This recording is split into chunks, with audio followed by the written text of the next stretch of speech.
The safety of people matters, and in our vulnerable Caribbean region, effective, inclusive, people-centered, multi-hazard early warning systems are not an option, they are a requirement. Good morning.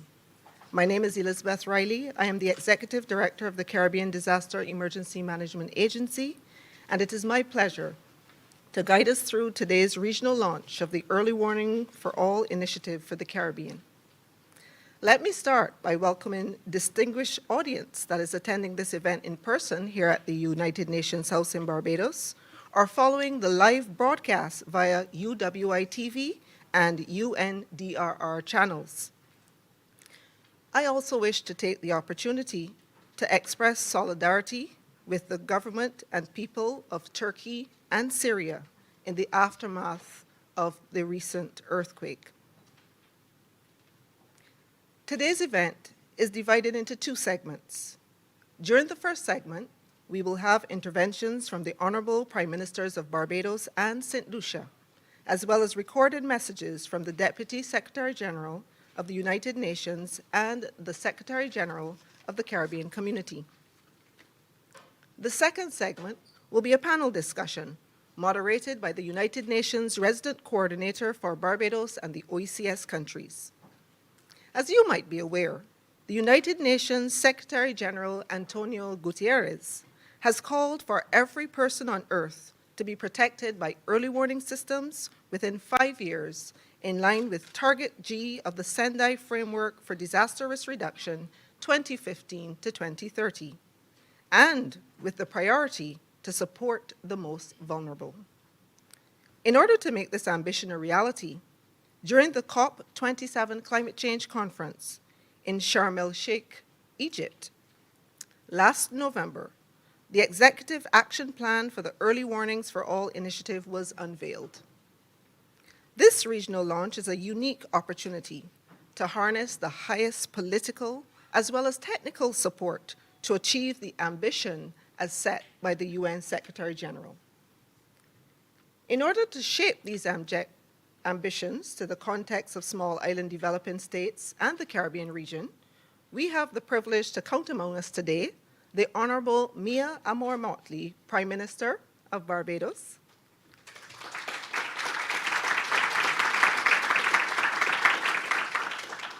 joining us online, the Honorable Philip J. Pierre, Prime Minister of St. Lucia,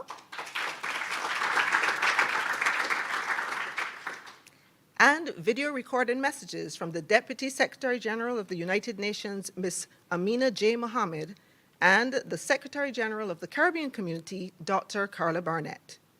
Before giving the floor to our distinguished speakers, I invite you to view a video which summarizes the Early Warnings for All initiative.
I now invite you to listen to a recorded message by Ms. Amina J. Mohammed, Deputy Secretary General of the United Nations.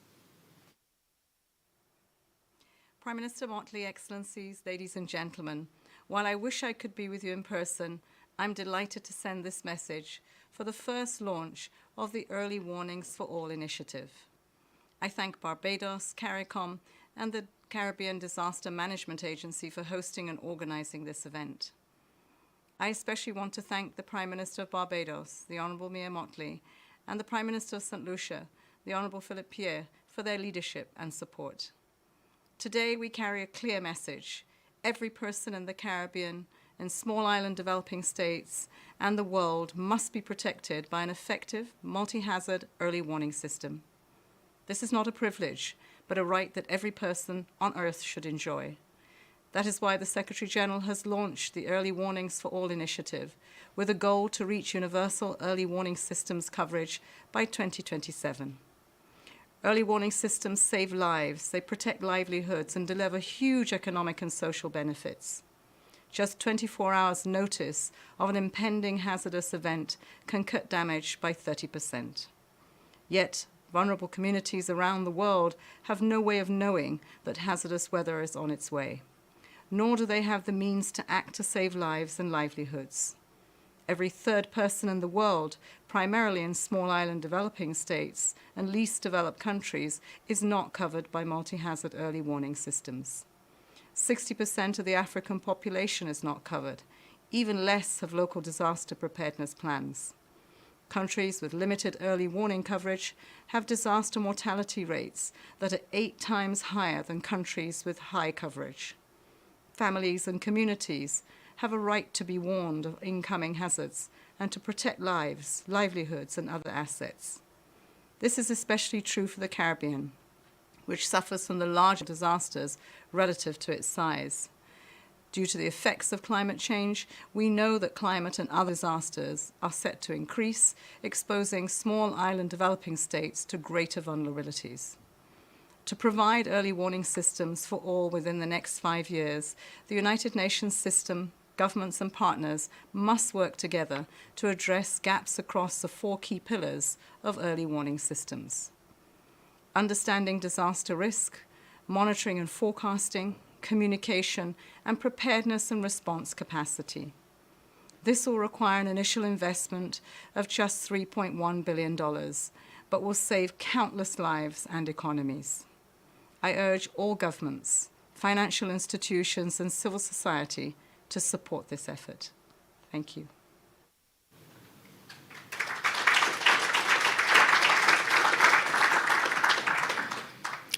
Thank you, Deputy Secretary General, for highlighting the commitment of the United Nations to ensure that every single person in the world must be protected by an effective multi-hazard early warning system as a right that everyone should enjoy. And now we move from the global to the regional, and I invite you to view the recorded message by Dr. Carla Barnett, the Secretary General of the Caribbean Community. Honorable Mia Motley, Prime Minister of Barbados, Honorable Philip Pierre, Prime Minister of St. Lucia, Your Excellency Amina Mohammed, Deputy Secretary General of the United Nations, Ms. Elizabeth Riley, Executive Director, Caribbean Disaster Emergency Management Agency, other special invited guests, ladies and gentlemen. It is my pleasure to greet you at the launch of the Caribbean program of the Early Warning for All initiative. This bold initiative, which will support resilience building in our region, carries the endorsement of the Caribbean Community Secretariat. The United Nations Secretary General has called for an action plan for every person on the earth to be protected by early warning systems by 2027. Given the trajectory of the climate crisis, I salute his leadership and ambition in this regard. We have no choice but to pour our collective efforts into improving early warnings for all of the various natural disasters that befall our region. This is a key adaptive response to the inability so far to limit global emissions to a level that would keep global temperature rise to within 1.5 degrees of pre-industrial levels. The region has been bearing the brunt of the impact of global warming, And therefore, it is no surprise that our heads of government have provided leadership for initiating the implementation of this plan in the Caribbean. We are all acutely aware of the developmental setback that a few hours of severe weather inflicts on small states.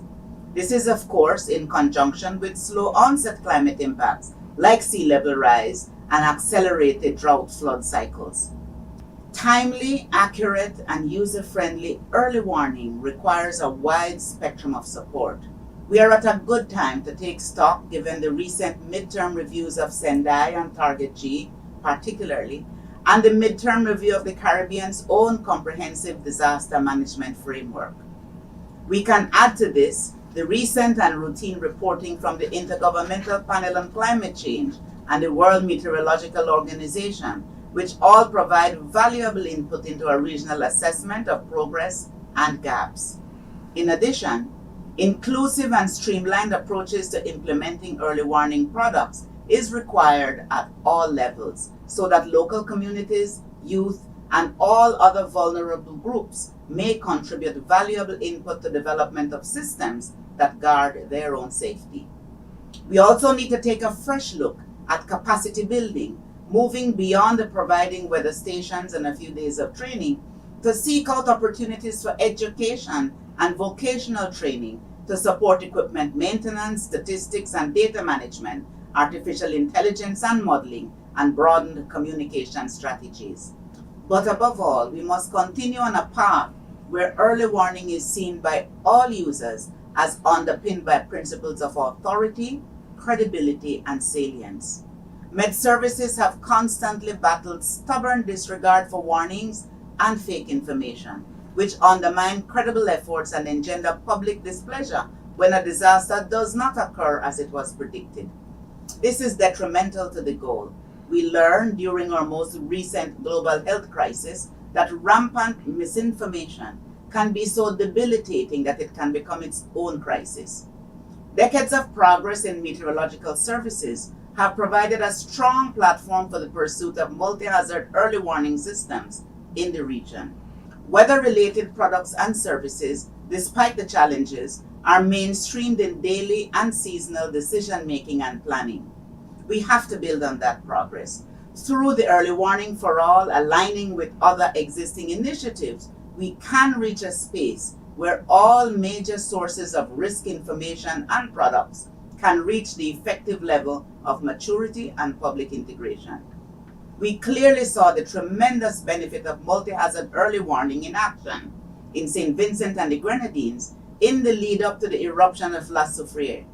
Despite massive infrastructure damage, early warning and acting upon it saved lives.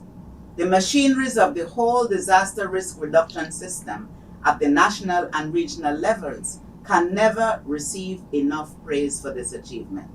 Lessons and good practice can permeate the region to ensure multi-hazard early warning systems are a critical climate resilient exercise. Let me thank our heads of government, the United Nations family, our regional institutions, and the multitude of partners in academia, local communities, and stakeholders that will influence the planning and implementation of early warning for all. It is my expectation that this launch will stimulate important discussions around the vital importance of early warning for all as we face our challenging future. Thank you very much.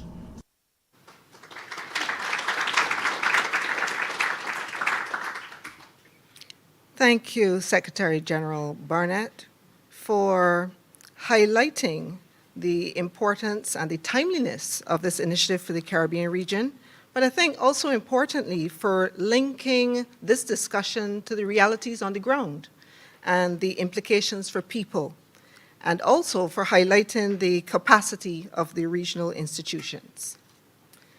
And so we turn to our first cultural piece, and I wish to introduce Mr. Akeem Chandler Prescott, who will be performing a piece entitled Family Affair. Please welcome him. Good morning, everyone. Thank you for having me here. As she said, my name is Akim Chana Prescott. I'm actually the Poetry Slam King of Barbados. And this piece that I'm performing is actually the piece that won. It's called Family Affair. Mother Nature, you should have aborted us in the beginning. Instead, you gave birth to some good-for-nothing children who aren't willing to see the bigger picture. Their focus is too locked in on what's right in front of them, can only see their immediate pleasure and gain. They are blind to the pain of tomorrow. It's that why they wallow in self-pity like pigs in feces. This species will never truly know peace. Not even a priest could save our souls from the corruption of consumption. The devil is in the details, or in this case, the devil is in the air when you inhale. It's in the retail and manufacturing sector. They rectify the need to supply by demanding the clearing of holy land and burning of sacred forests. And in this cathedral of wilderness, that fiery foliage burning was the unholiest thing a man like me could ever witness. And I thought to myself, why would your son rip this page of history from the book of evolution and crumple entire species into extinction, then toss the paper in to the recycling bin? Soon, Google will be a museum of all the things we have defiled, a Smithsonian for nature, and we will browse through the aisles, marveling at the genocide on exhibition. For God's creatures, a bushfire is Armageddon, and there won't be no heaven for Bambi, my dear. Only an ashy grave and a hard-learned lesson that climate change does not discriminate with its progression. It welcomes all into the recession it will cause. This war on plastic can't be won with any of our bombs at best. Our napalm may only be useful in burning the bridges we're too afraid to cross, which is that we have lost the childhood of children who are yet to be born. Mother Nature, I keep trying to warn you. Your son makes everything mirror him. Is that why the coral reefs are bleached out more than the Jamaican skin? Why Caribbean people seem obsessed with bleaching the wrong thing? Our beaches brown with seaweed, while we busy trying to look like a pretty browning. We still browsing history's pages, looking for the chapter where we fit in, but only finding stories of disaster. Mother Nature, what will you do after we are gone? Will you casually move on, recognizing that humankind has never really been kind throughout the duration of humanity? The oceans choke and deep throat on plastic. Their gag reflects the tsunamis. When the Atlantic vomits on our shores, no matter gravel or gravel can cure the coast from that nauseous tragedy. We should be charged with assault and battery on a planetary scale. Go before a jury of our great-great-great-great-great-grandchildren and get denied bail. Scientists been giving us warnings to no avail, because Mother Nature, your children just too blasted hard. They refuse to see things differently. Like how before renewable energy, we need to renew our empathy. Because greed and money are the new entities, and they've been worshipped since the dawn of our century. It's been all praise to the new gods. If you're a man of the cloth is probably made by Gucci. It's truly a sacrilegious endeavor to want to better ourselves at the expense of our health, but we can't afford anything else because our systems assisting wealth building, not realizing our wealth is built in to our well-being. We're not seeing things clearly. Like how capitalism has become cannibalism of those in the lower strata of the economy. They gorge their stomachs off the performance of your employment. They wash it down with a tall glass of the working class's achievements. A slight tummy ache is equivalent to your workplace grievance. The air they pass is a greenhouse gas that we breathe in. It makes breathing a little bit harder. It makes me think that the ship of civilization won't be able to dock in the next harbor with the population it harbors without throwing some overboard into the cold, polluted waters. If this life-giving earth is our mother, then death would have to be our father, waiting for his wayward son to come home. Mother Nature, I beg you, please take care of your own children. before they turn themselves into orphans. Thank you.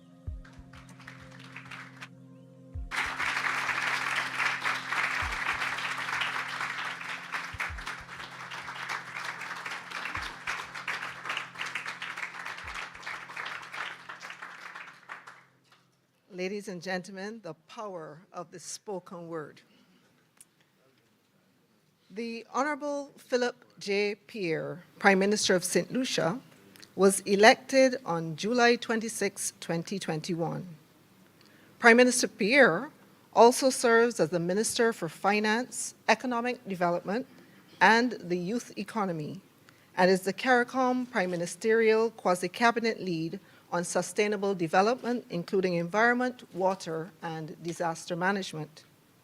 The Honorable Philip J. Pierre will be sharing important remarks on the alignment of this initiative with the comprehensive disaster management strategy of the Caribbean region. Welcome, Honorable Prime Minister. Thank you very much. Let me absorb the protocol already established, but let me pay special mention to Prime Minister of Barbados, the Honorable Mia Mottley, and the Deputy Secretary General of the United Nations, and Dr. Carla Barnett of CARICOM. The Caribbean region is blessed with immense natural beauty, but is considered to be an active area globally for natural disasters. We are told that this region is the second most disaster-prone region in the world, and our countries experience a diversity of hazards, natural, biological, and environmental. Hurricanes tend to visit our shores regularly, causing extensive damage to physical infrastructure, and sometimes nearly wiping out the entire GDP of our country in loss and damage within hours. It is reported that Hurricane Maria's impact on Dominica was US 1.37 billion in damages. In Puerto Rico, it was 60 billion in damages after the passage of a hurricane. It is also known that in 2017, the 2017 hurricane season was the costliest on record, with close to US 300 billion in damages.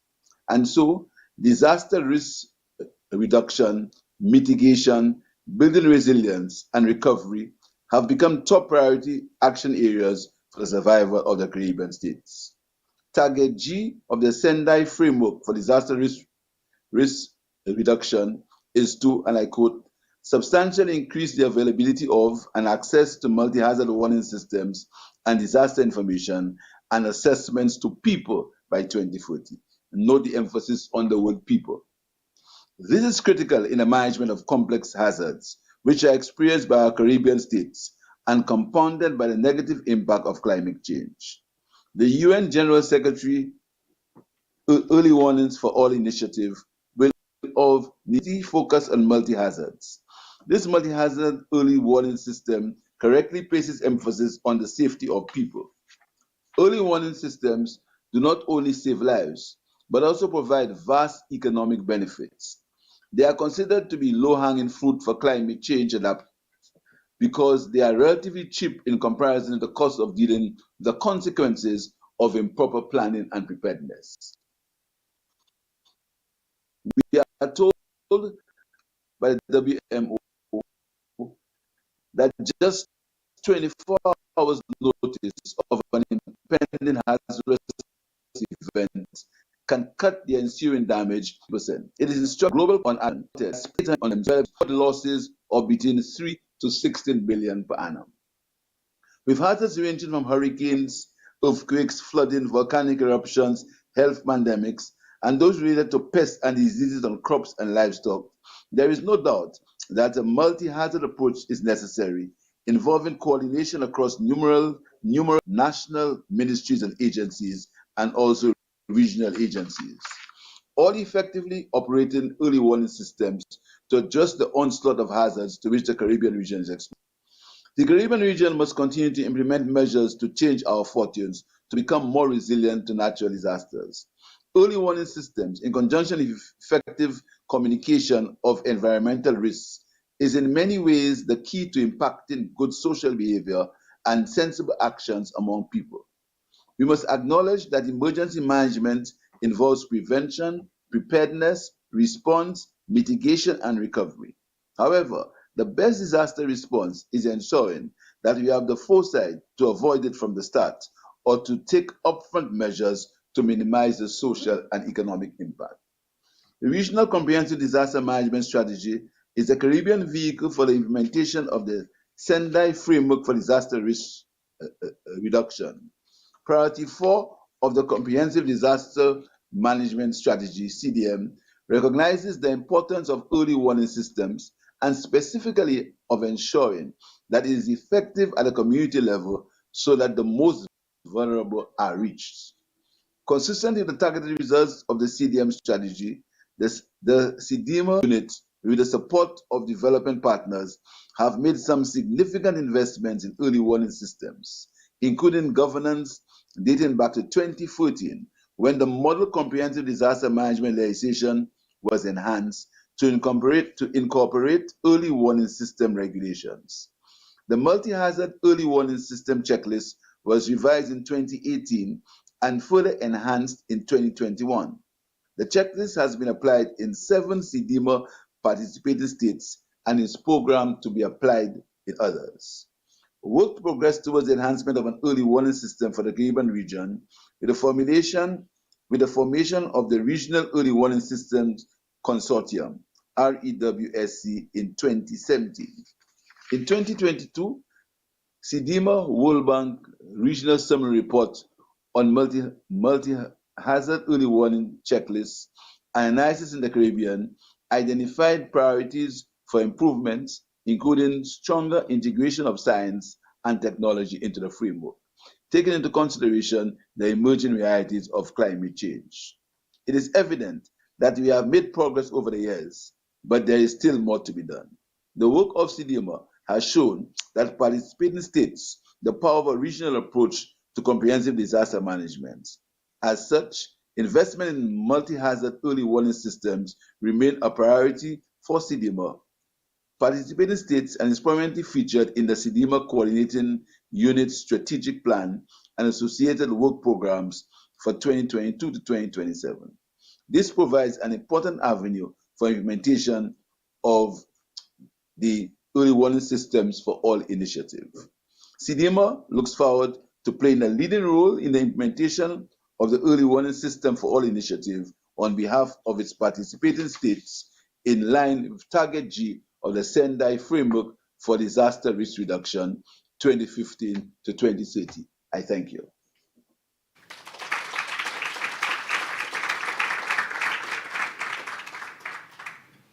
Thank you, Honorable Prime Minister, for elaborating the context of this initiative within the framework of the Regional Comprehensive Disaster Management Strategy. And now, for our second cultural piece, join me in welcoming Mr. Sky Dowrich, who will be performing a piece called Caribbean Unity, written by Karine Clark. Miss.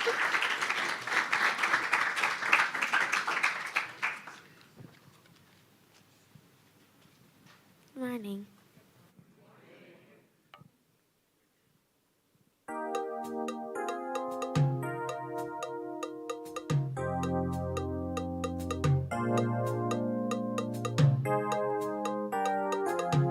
You feel its warmth, its gentle touch, the everlasting hope. Oh, it means so much.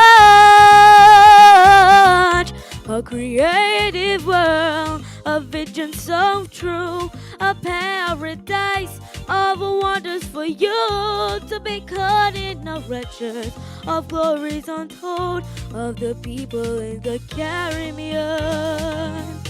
United in the Caribbean with one Caribbean beat. Yeah, join in musical matrimony. Oh, it's so sweet.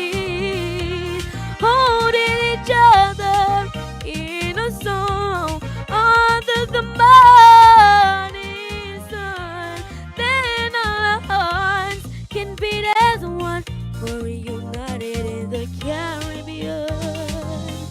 will spread its love across the world. I'm cherishing every boy and girl in one body, one love, one heart and one song, and speak to the people in many a song. Oh, don't be this way, for they understand that we're people of the Caribbean. United in the Caribbean with one Caribbean beat. Yeah, join in musical matrimony. Oh, it sounds so sweet. Holding each other in a song under the morning sun. Then our hearts can beat as one, for we united in the Caribbean. We have a task, is to be one. So get up, stand strong, lift up your hands and walk with pride. It's so good to be alive. Strengthen your body, your mind, and your soul. Spread your love, let this be your goal. Let your eyes be your light as we go day and night. They all understand that we're people of the Caribbean, united in the Caribbean with one Caribbean beat. Yeah, join in musical matrimony. Oh, it sounds so sweet. Holding each other in a song under the morning sun. Then our hearts can beat as one, so we united in the Caribbean. United in the Caribbean with one Caribbean beat. Yeah, join in musical matrimony. Oh, it sounds so sweet. Holding each other in a song under the morning sun. Then our hearts can beat as one, for we're united in the Caribbean. Thank you.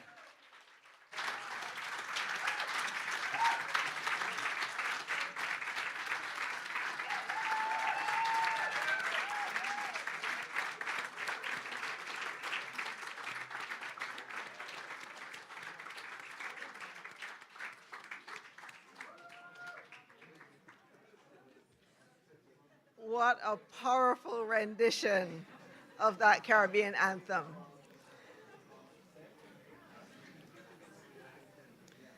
The Honorable Mia Amor Motley became Barbados' 8th and first female Prime Minister on May the 25th of 2018. She is one of the youngest persons ever to be assigned a ministerial portfolio, following appointment as Minister of Education, Youth Affairs and Culture from 1994 to 2001.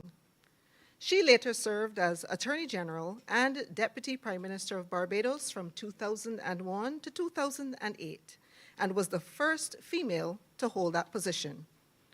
A global force, creating new models and forecasts to trigger even further international shifts.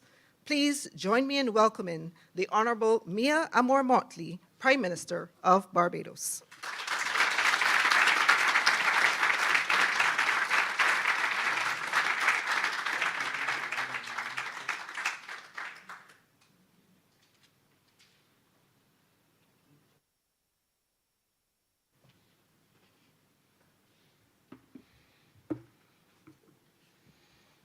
Good morning to each and every one of you.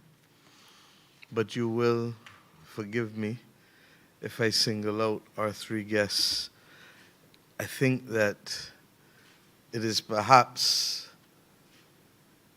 this that Owen Arthur and Dame Billy Miller had in mind when they agreed, when I was a young minister, to build this building, recognizing that a day would come when we might have to host not one, not two, but three of the very highest level appointed persons in the international public service, otherwise known as the United Nations. And it would therefore be remiss of me not to start off this morning by welcoming, first and foremost, it is true that they're all here for another meeting I have tomorrow as well, which I co-chair for the One Health Global Initiative. But I would like first to welcome the Director General of the United Nations Food and Agricultural Organization. It is our distinct pleasure, truly, to have you here, and I look forward to meeting with you later. And then, of course, our dear friend Inga Anderson, who is the head of the United Nations Environmental Program, living in that other country that I also have cause to call home as well, in Kenya.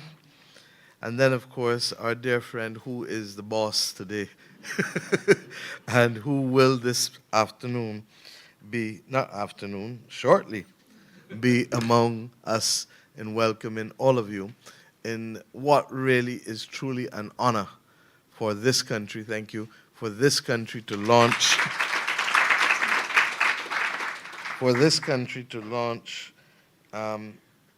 Ms. Masturi, the first regional early warning systems launch after the agreement that was reached in Sharm el-Sheikh in Cairo.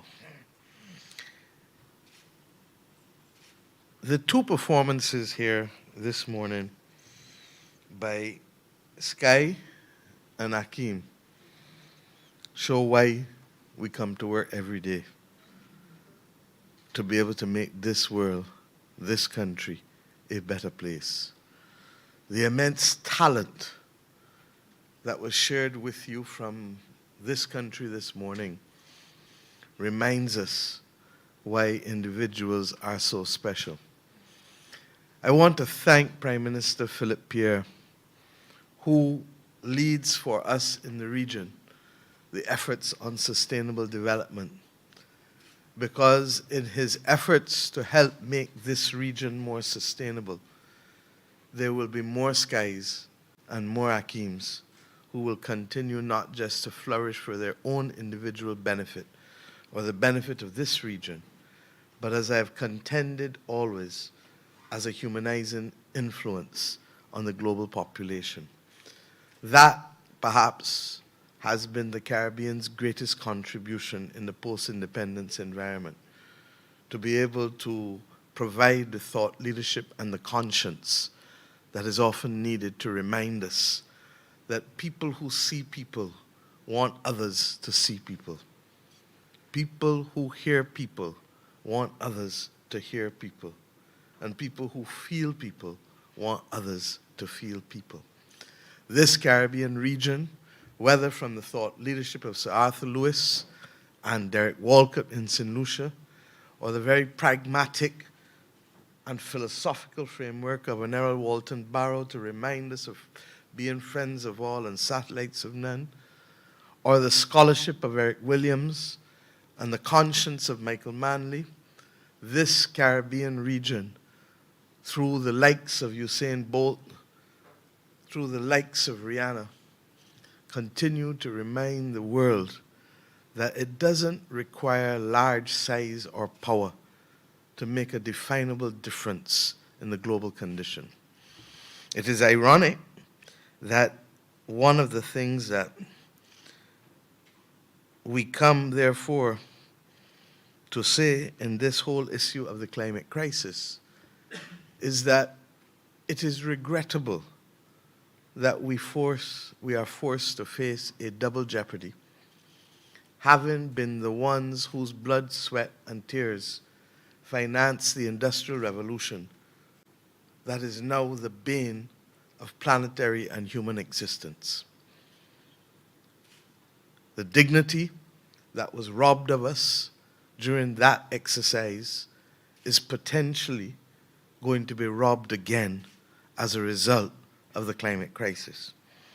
And I want us to reflect on words from Maya Angelou, where she said, and I quote, "During bad circumstances, which is the human inheritance, you must decide not to be reduced. You have your humanity, and you must not allow anything to reduce that. We are obliged to know we are global citizens. Disasters remind us we are world citizens, whether we like it or not." Sky spoke to us this morning about unity, being united. I'd like to speak to you about being united in partnership, because it is only when we are united in partnership and we remove the divisions that have been foisted on us, whether by history or law or whatever, that we can come together to fight what is the greatest global challenge since human civilization has taken responsibility for itself. There may perhaps have been greater challenges for dinosaurs, but we know what happened to them. And we therefore have to ask ourselves, how do we give ourselves the best chance of survival? We do so first and foremost by working together. Working together across countries, working together across institutions, working together across communities, working together sectorally and across sectors, working together in settling the financing that remains absent, working together in settling the legislative framework and policy framework that is critical, working together at all levels. And the first thing, whether as an individual who suffers from addiction or as a country that is exposed to vulnerability, the first requirement is to know. Is to know. And if we do not know and accept, then we are at risk of anything that comes our way. And that, for me, is the essence of the early warnings framework that we are seeking to put across the world, as you heard from my dear sister Amina, as a matter of right and not as a perk or being in the right place at the right time to hear.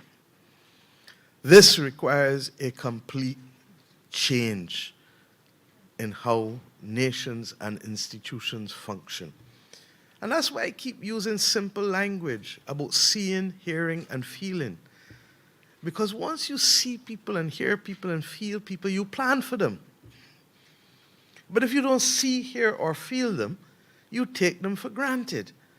And therefore, fundamental to this is our basic humanity and values. Whether it is in Pakistan, from which you have just come, Inga, and 7 months later, the flood waters remain unabated in what can only be described as an apocalyptic crisis, not expected to be seen in our lives. Whether it is in other experiences, we have first and foremost to understand and value the appreciation of how our values locate us to act. That's why I call for global moral strategic leadership, because there must be a standard set from which all of the rest of us can manage and judge ourselves and our actions. And if that's set, Akeem, the greed that you speak so wonderfully of in your spoken word can be addressed. And we then begin to understand that the only way greed can trump lives is in the alphabet, because G comes before L.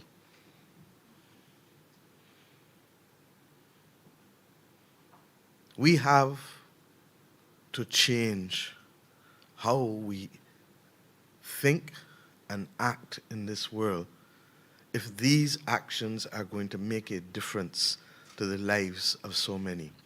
We talk about 1 in 3 in the Caribbean, and we talk about 6 out of every 10 in Africa not being able, and we can add Latin America in there. And why? Because if we don't get the fundamentals of development right, we can't get the settlement and mitigation of the crisis correct. Those who are on the front line are those who live precariously on mountain tops and on the sides of hills and mountains, as we discussed, on the banks of rivers, not because they do not know the risk, but because they do not have a choice more often than not. And that countries that even may want to do better have been robbed of the opportunities to be able to channel and funnel development to them in a way that makes sense. That's why the Bridgetown Initiative is so important to us. It's not just about climate.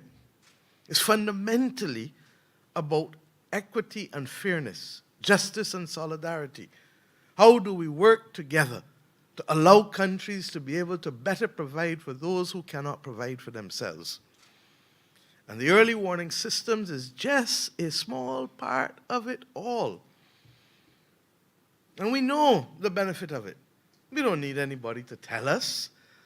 We don't need to ask. If my hands are in the pockets, it's not because I am anything other than very cold. It's not meant to be disrespectful. But we don't need anybody to tell us. The truth is that we knew on the 31st of December, as I was driving in my car, 2019, feeling utterly optimistic about this country's development in 2020. We had just completed the second part of our debt restructuring. The first part completed in December 2018 for the domestic debt restructuring, the second part for the external debt restructuring. It was All Year's Day. I've learned now to hate All Year's Days. And those who are visiting will understand it, because the next All Year's Day I had to shut down the country for the pandemic. But I tell you these stories because you have to appreciate that life is not seen from speeches on a platform, but life is experienced on a daily basis.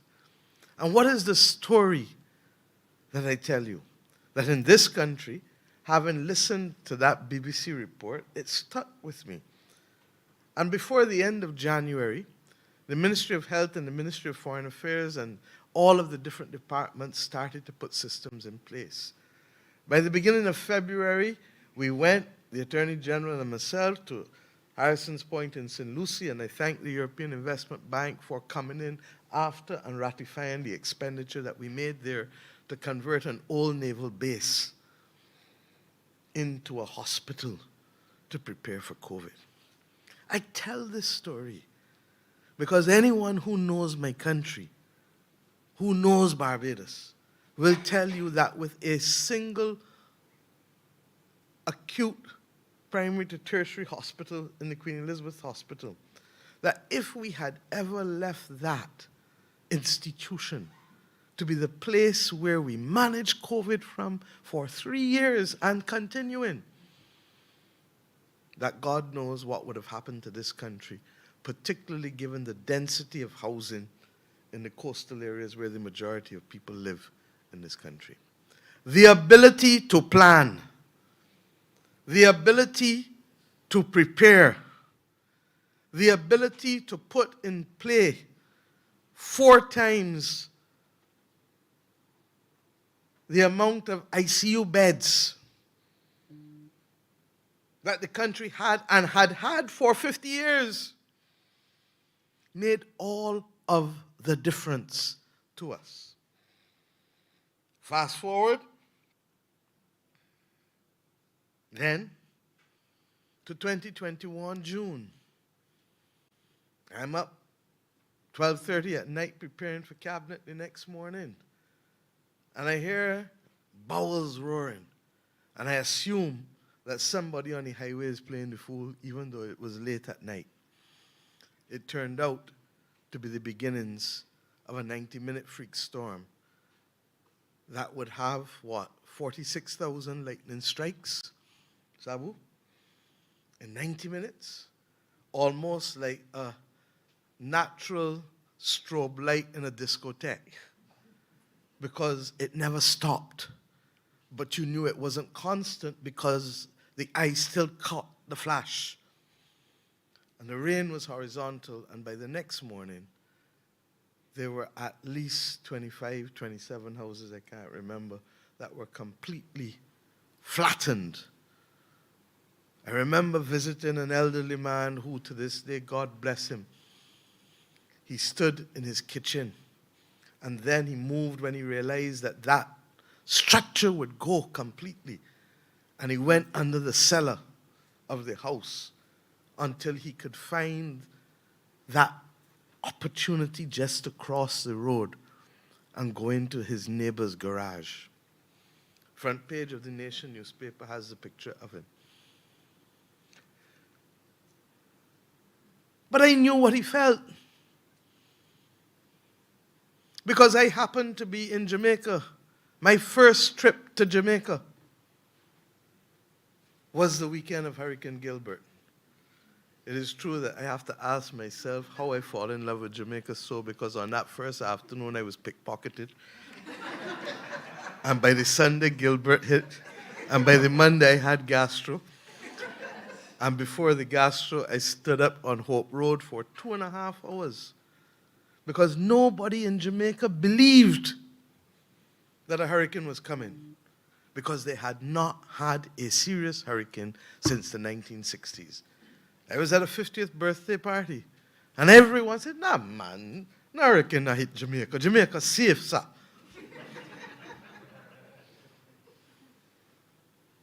I was to go to the Blue Mountains that day. Still have not reached.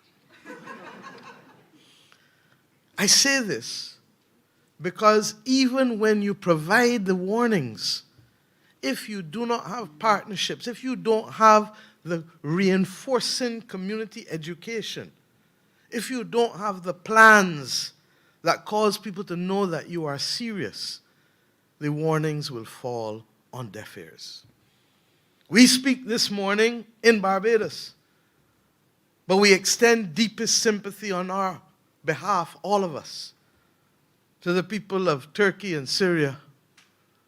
And the numbers keep rising, and just before I came to get up to give the speech, the last number is 2,300 and rising. And why? Because even with the best early warning systems, there are some hazards that are difficult to manage. And when those things happen, when the human body is at rest, in other words, sleeping, the scale of destruction will always be greater. Potentially, same thing with that freak storm that I described. I have shown you what happens as with the pandemic, but I can go further. The Inter-American Development Bank, and I thank them, was instrumental in helping this country develop the National Coastal Risk Information and Planning Platform, what we call the NCRIP. I had to look down because you get so accustomed to acronyms that you forget what it is. But that is not a static instrument. And this is why the Bridgetown Initiative is so important. Because at almost all levels, the inability to parse development, as institutions sometimes, and particularly financial institutions would have us do, puts us deeper at risk. Because if you can't parse development for them and fit into neat boxes, you can't benefit. And even when you benefit, there's a belief that development can be done with 7-year and 10-year money. Well, the British government discovered in World War I, after World War I, that that was impossible.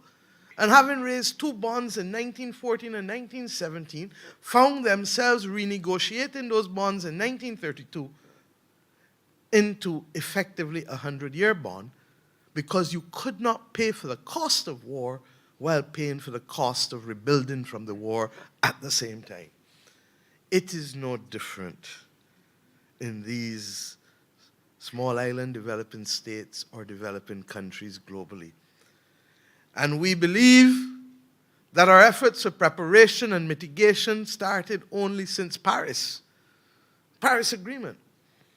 Except that I'm here to tell you, and we can carry you, to show that from the middle of the 1980s, with the establishment of the Coastal Zone Management Unit, our country has been borrowing money, hundreds of millions of dollars from the IDB, to protect our coastal infrastructure, not only because we have a coastal economy, but because our major aquifers, particularly for the north of the country, are all coastal. And if the water in there becomes affected by high levels of salinity, you can kiss it all goodbye. And you then transfer yourself to a desal platform that is multiple times more expensive for the country in terms of competitiveness, but above all, for the families in the households who need water. I say these things because it is only through partnership at the community level and the family with our emergency management services, preparing people for the possibility of the risk, for the reality of the risk, and the possibility of it becoming real. Our emergency management services must perfect the art of knowing who they are looking for and what they need, both before, sometimes during, regrettably, to save lives, and definitely after. Just after, or not just after, just before Cricket World Cup, when I had the responsibility of chairing for security for 10 countries, we put in place, and we used the opportunity to put in place a treaty that the people of Dominica benefited from after Hurricane Maria. A treaty that went beyond the regional security system, that said that countries in the Caribbean region will come to each other's aid in the event of natural disaster and civil unrest, so that the Jamaica Defense Force, the Trinidad Defense Force, the Guyanese Defense Force, and others could be mobilized at a minute's notice in order to support each other. And where the absence of the early warning signals cannot reach people, because we have another problem that we're not confronting. Before, most countries in the world benefited from broadcasting. But today we have narrowcasting and fake news. And the partnerships that are needed today at the global level and at the regional and national levels are therefore different. We need a validation or a verification system, both from our telecoms providers and the social media providers, that this warning is not fake news, and that this warning is real. And the belief that everybody listens to a national broadcaster anymore has been exploded long time, because people listen and function in the spaces where they get information, real or fake, but they believe it, and their comfort levels are there. So if you live in the hills somewhere, all you're doing is listening to YouTube and Dennis Brown and some good old school reggae, how are you going to hear? So what are the signals that take into account the modification of behavior and the modification of information that we have? At the same time, we also need partnerships within the region. And this notion about who is English, who is French, or who is Spanish, and who is Dutch speaking needs to be exploded, because the disasters and the hurricanes and them don't speak no language. They speak one language: destruction. And the quicker we come to realize that and cooperate, the better. I suspect that at the level of the military, there is far more cooperation than at the level of civil society. And we need to bridge the gap for civil society in order to be able to do so. SEDIMA is doing its best and doing a wonderful job, Liz, in doing what you're doing, and I want to thank the World Food Program as well for choosing Barbados to preposition food to ensure that we have that capacity to respond. But the region needs to go even further. We need a recovery ship. I don't know what's the fancy language for it. But islands don't have the benefit of road networks to deliver quickly. And in some instances, runways will be destroyed in disasters. And there are ships that flow and go around the world. Some are hospital ships, but we need more than a hospital ship because we need a ship to provide fresh water. Immediately after a disaster, I can tell you firsthand from being in Jamaica, in Gilbert. Mercifully, I've never had more than a Category 1 hurricane in Barbados. But I've known what it is to experience hurricanes in Jamaica, Miami, and London, and New York. True, true, true. 1976 New York, 1988 London, Gilbert later, and Miami multiple times in the 2000s. We need to coordinate as CARICOM to work with the international community to ensure that there are two ships prepositioned, the north and the south. And why two? Because hurricanes do move quickly and quicker than ships. And therefore, Commodore, I'm sure that you would want the capacity to be able, because you will not always be able to land a plane where you need to go. And the ability to have access to clean water urgently in those first few weeks is critical if we are to avoid cholera. We also need to recognize that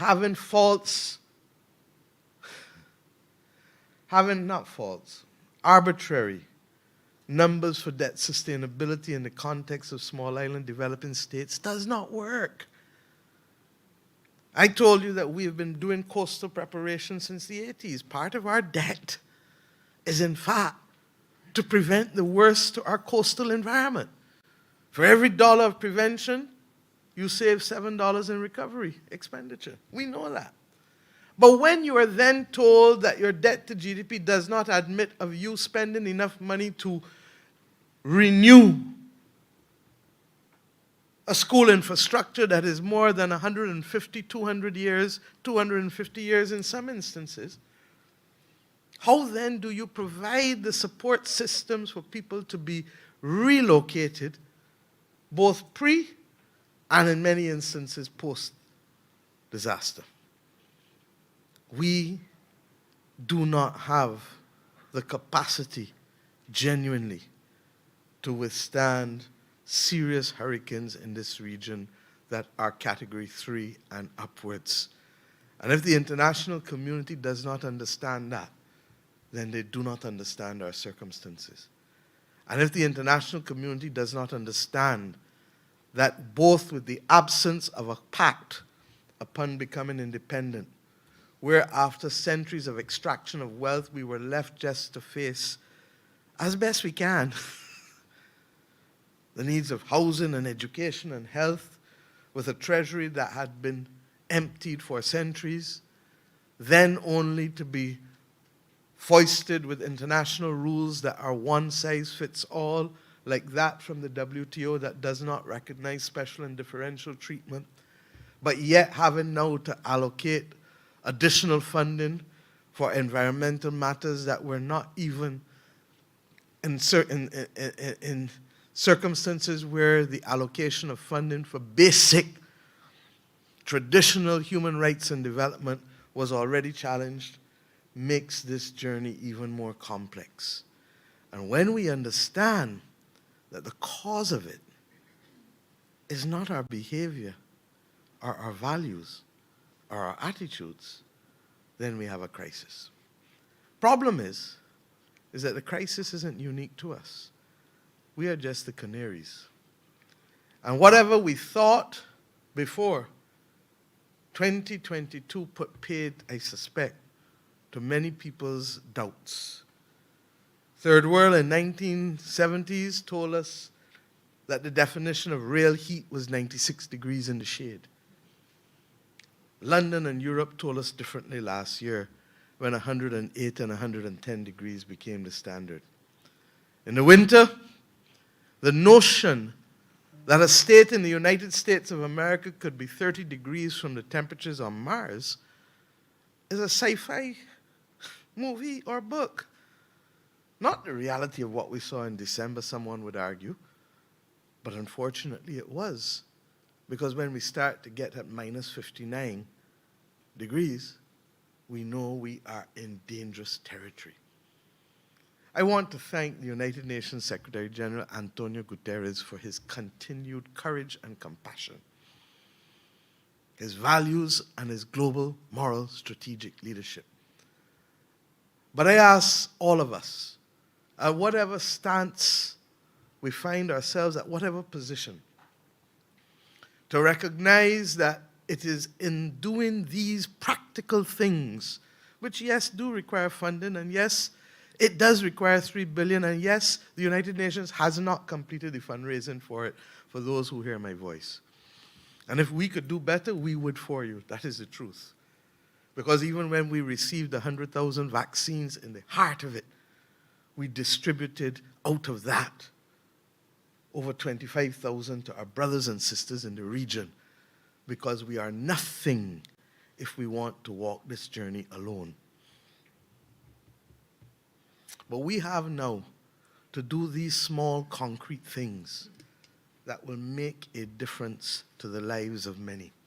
And we will continue to fight for the adaptation funding, and we will continue to fight for the concessional funding, and we will continue to fight for the fiscal space, because even if you give me all of the funding, and I have no fiscal space because of arbitrary metrics for debt sustainability, because every dollar of debt is not the same.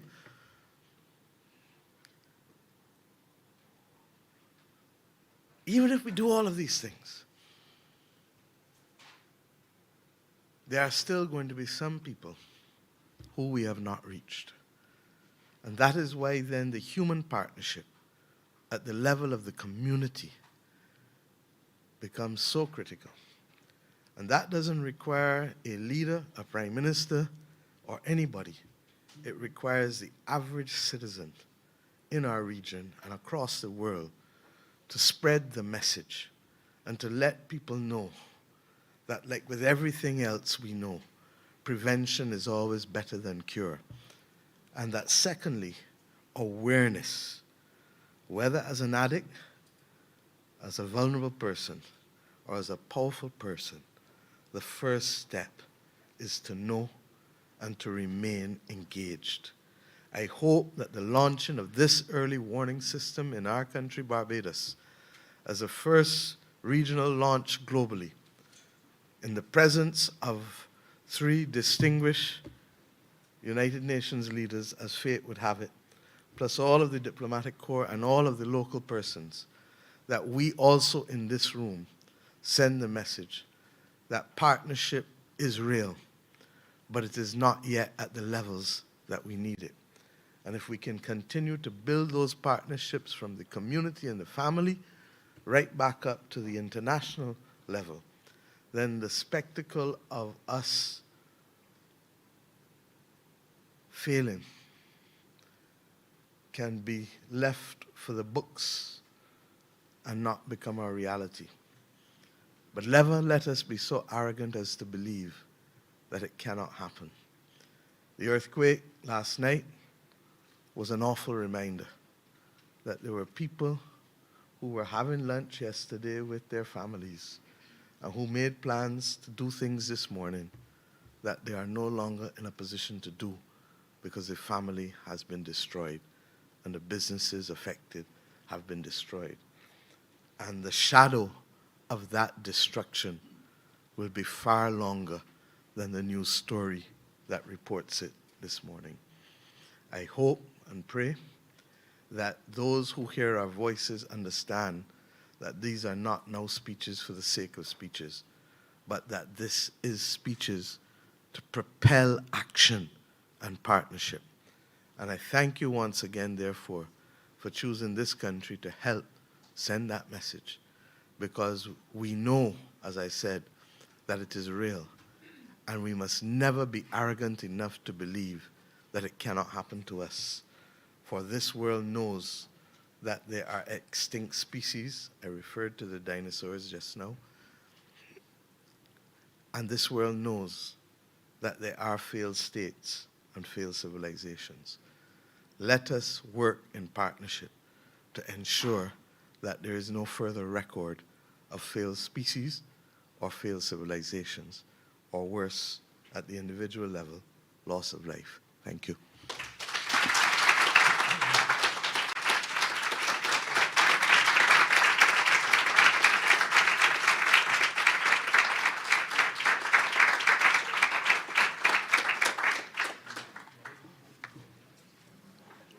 Thank you, Honorable Prime Minister, for that powerful message of change, humanity, partnership, and action.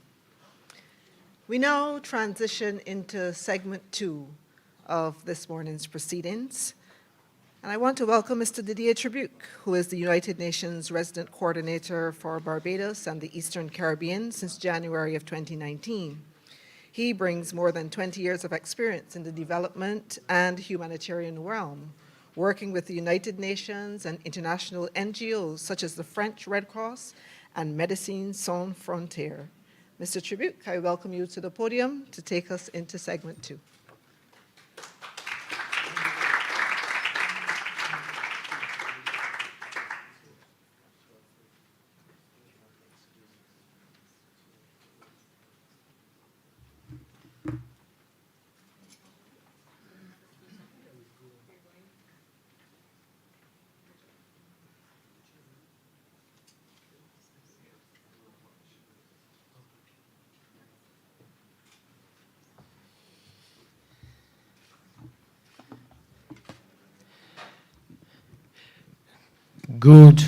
Good afternoon, everyone. Thank you, Prime Minister.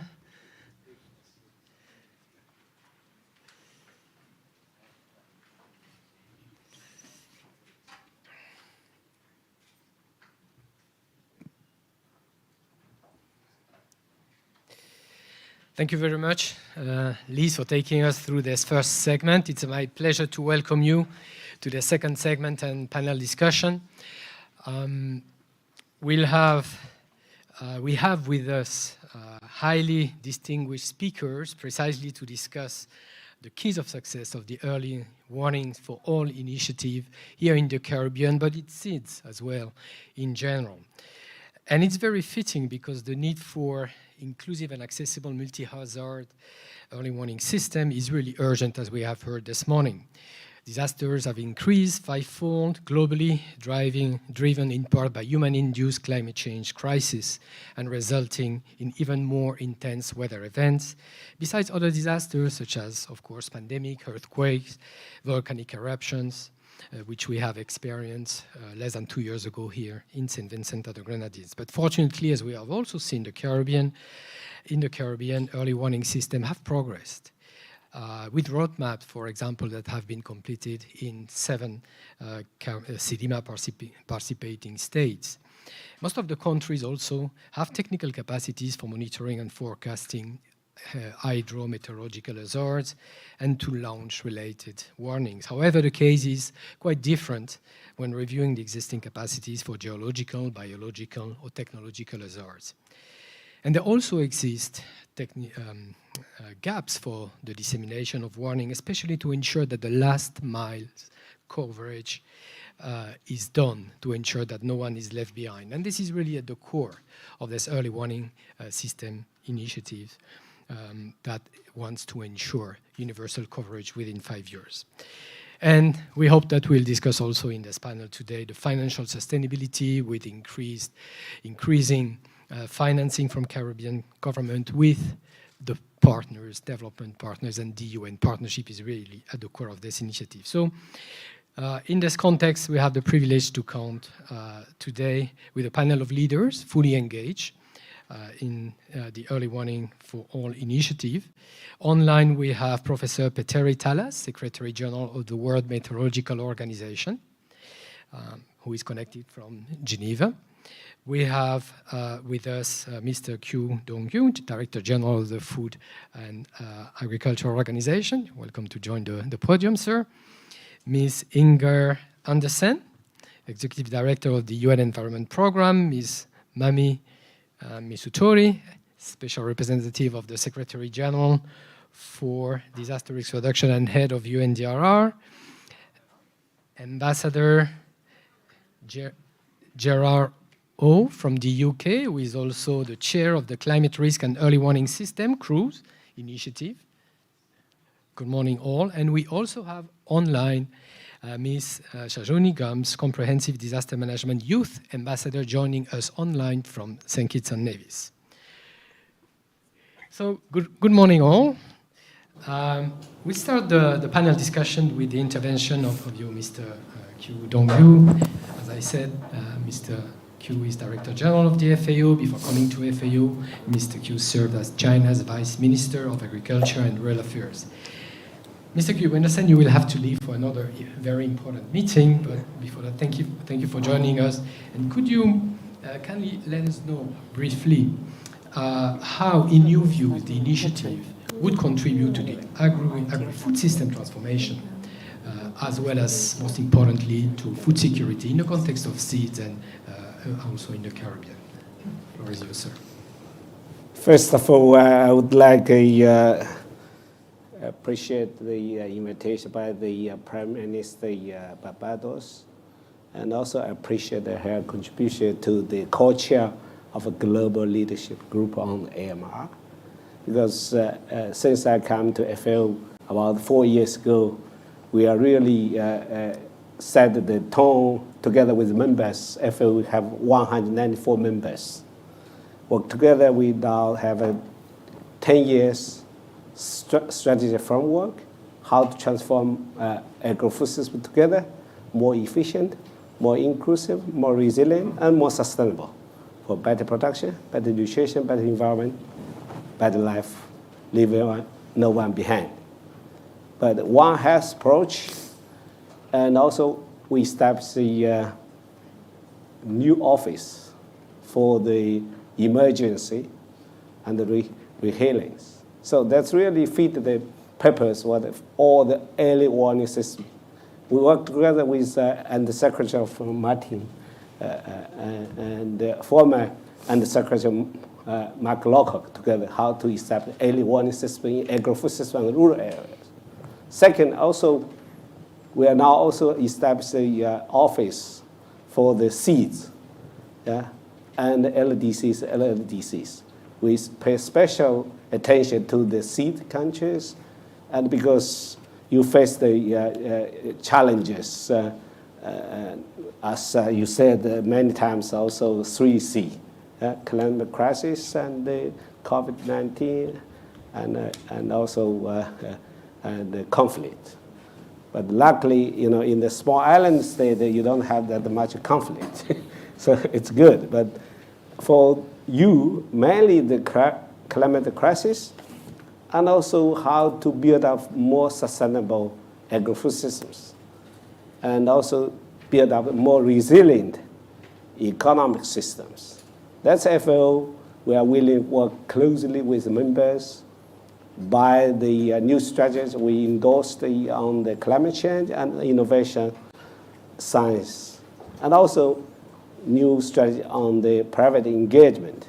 So, and then we can build up the integrated, coherent, the solution to support the members to establish a new and resilient agro-food system for improvement of livelihood.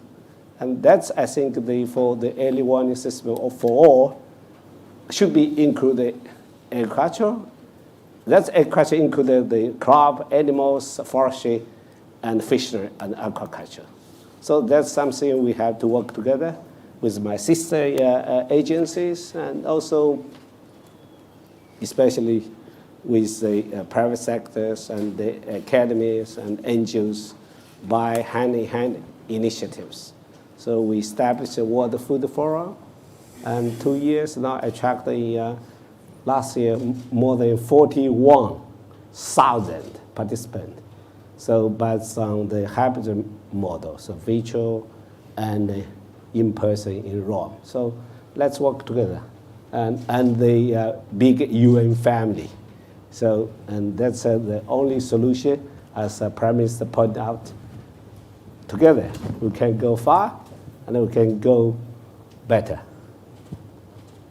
Thank you, sir. Thank you for reminding us that let's work together. This initiative is really about partnership. Thank you for joining us. I believe you have to... Yes, so because it's running a little bit late.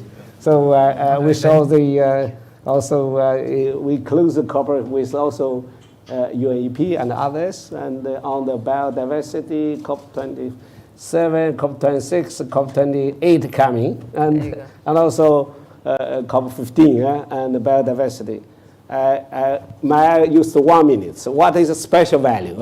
I know there are a lot of representatives from countries. What is special value for the seeds?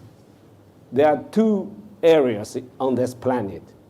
One is a seed country, and another is a highland, landlocked countries. It's less developed, less industrialized. So the most important value is biodiversity. Because I was genetics, and so we know what is the real value for the future. And also we know the dinosaurs were extinct, not because they are not strong, because they are not adapted, the evolution. So that's tell us we have to respect the nature, and we get adaptation and to the evolution. So they make use of biodiversity, and for food diversity, and for the solution of the sustainable development goals. Thank you. Thank you. See you. Okay. Thank you.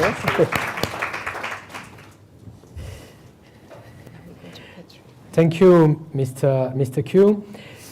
The Early Warning for All initiative is co-led by the World Meteorological Organization and the UN Disaster Risk Reduction, and is also implemented with the support of the whole United Nations development system, notably in close collaboration with ITU and the IFRC, who are also with us in the room today.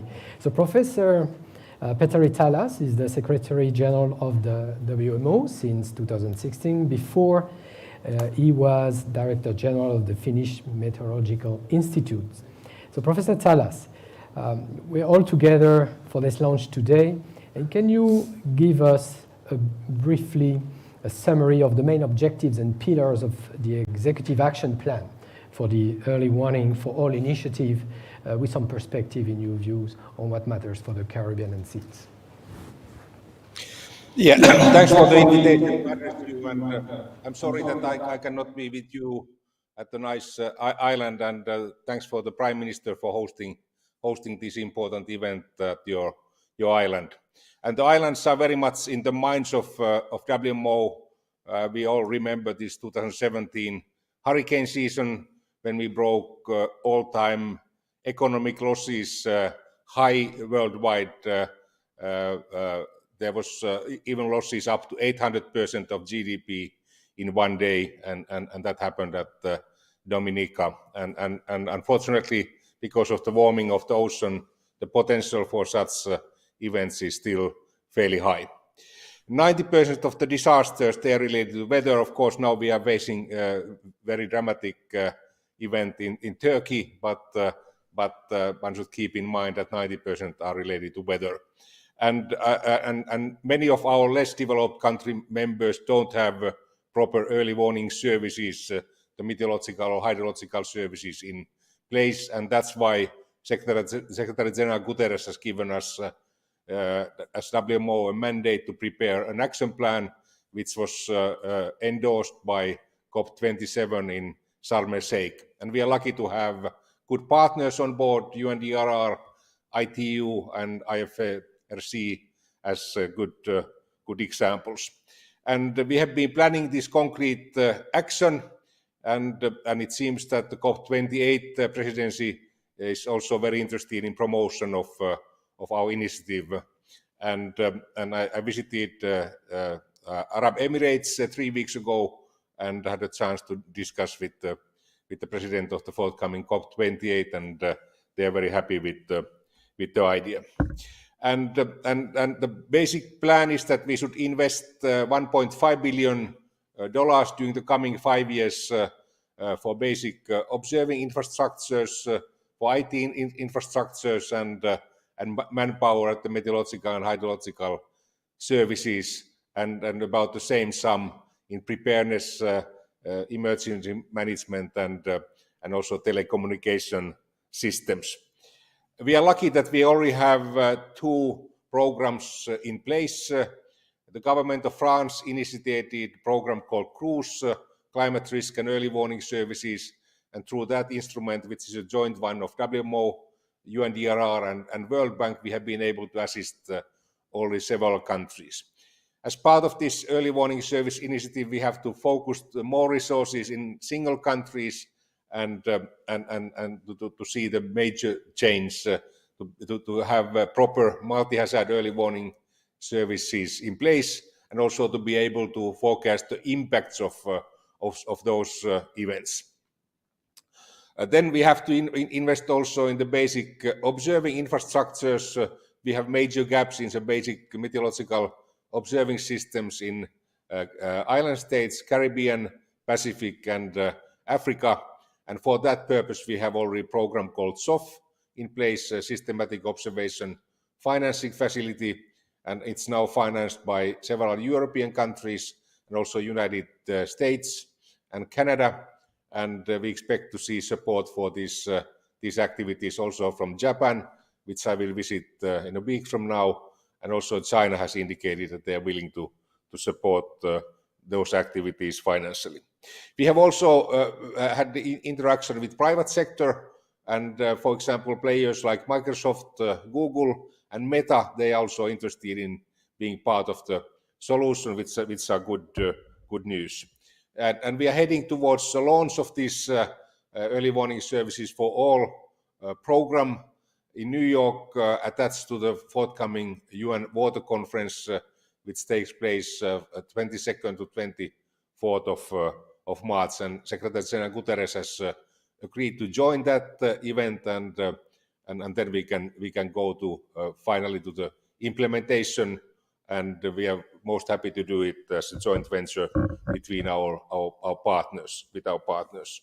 And from our side, we also have one dream that we could be able to go to higher resolution of climate modeling in the future. At the moment, we are not able to describe these weather extremes or the water cycle in a proper way with the current climate models, and that's why our dream is to build a new first virtual center and finally physical center to have the biggest possible supercomputing facilities to estimate what kind of risks we are going to face in the future. And unfortunately, with the current climate models, we are not able to describe those risks in a proper way.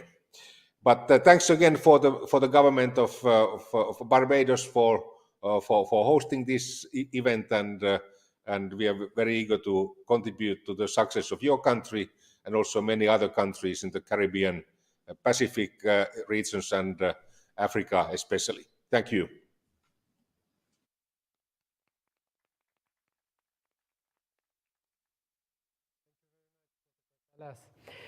I would like to introduce those who was referred as the boss for today's event by Prime Minister Mia Mottley. Ms. Mami Misutori, Special Representative of the Secretary General for Disaster Risk Reduction and Head of UNDRR.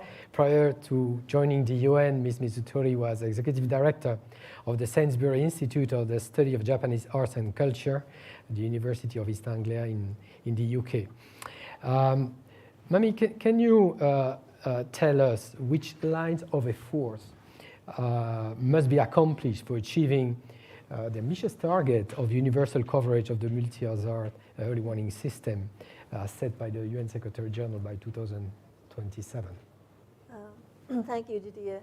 So what are the lines of efforts that we need to take forward collectively? It's an important question, isn't it? But I must start by saying that in Sharm el-Sheikh, when we had a chat, I asked Didier, I want to have this first regional launch in the Caribbean. Can you convince the Prime Minister to be with us? And so you made it happen, so thank you very much. It made all the difference. And it's great to be here with all the partners, not only those that you've mentioned, but of course, Inga, UNEP is a big part of this, and UNDP, and of course, CRUISE as well. There are 3 lines of efforts that I can think of, which needs to be taken forward simultaneously. One is international cooperation, obvious, but of course.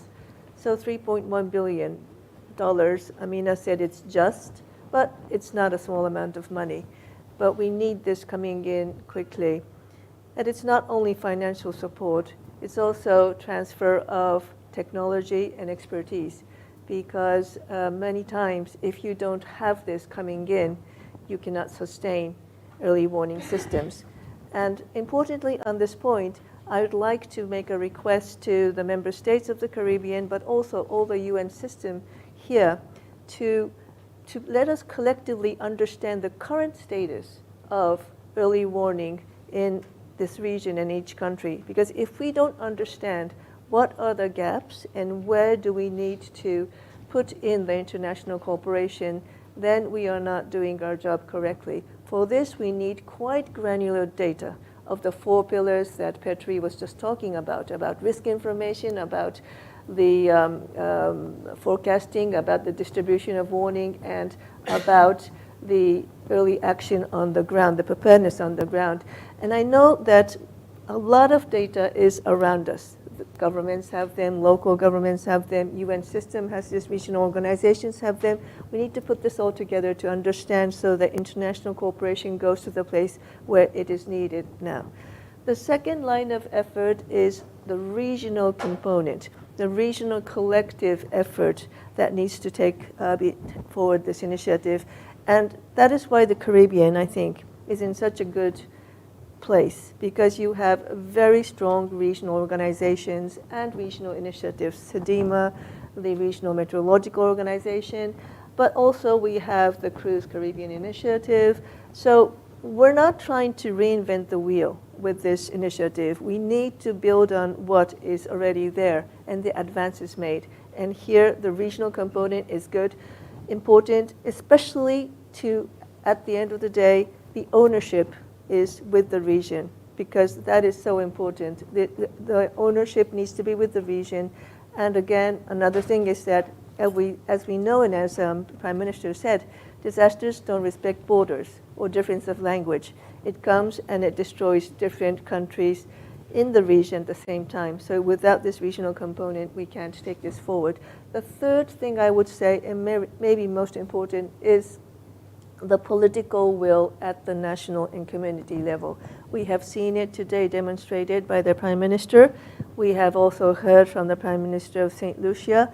And it's very encouraging that we heard also from the Secretary General of CARICOM, because the political will, and also we need to think about the mayors too, and the community leaders. If these political leadership and the willingness doesn't come from the highest, but also the highest at the community level, then we can't take this forward. And we saw great examples today by Prime Minister Motley and Prime Minister Philippe. So we do need to see this replicated in the whole region. I would say that these are the 3 things that we need to do simultaneously. If we do it, as the Prime Minister said, we can do this. Thank you. Thank you. Very clear. I'd like to turn to our next speaker, Ms. Inger Andersen. Inger is Under Secretary General of the United Nations, Executive Director of the UN Environment Programme. Prior to her UN appointment, Ms. Andersen was the Director General of the International Union for Conservation of Nature, IUCN. Inger, I have a simple question for you. Why would you say that this initiative is important for reducing environmental hazards and ensuring sustainability? Well, I think, first of all, I should pay tribute to my dear colleague, Mami, who has been really leading this, and bravo to you. Also, of course, to the Prime Minister of St. Lucia, as well as, of course, our host here, Prime Minister Mia Motley. I think understanding that everything environmental today permeates politics, I think that's what this today is all about. when a country gets smashed up by a hurricane, by an earthquake, and our hearts go to the people in Syria and in Turkey this morning. But when a country gets smashed by something that comes their way in the form of a disaster, lots of things happen to the environment. The debris, the toxic plants that got washed out, the impacts that it's on that coastal forest, on that estuary, that now all of a sudden changes its course, moving water a different direction than what it was before the storm. Understanding, therefore, that that catastrophe that first and foremost hit people, hit the environment, and when the environment again hits, it hits people back again in the long-term toxicity that we leave on the environment. So that's why we from UNEP very much feel that the work of our colleagues at UNDRR, the work of our colleagues at the WMO is so important, because getting early warning means that you can begin to prepare, means that in the kind of investments you do, you create resilience around them.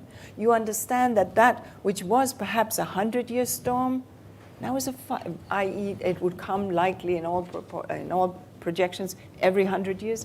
Today is a 5-year storm, i.e. it is coming much more frequently. And that is what we heard from the Prime Minister.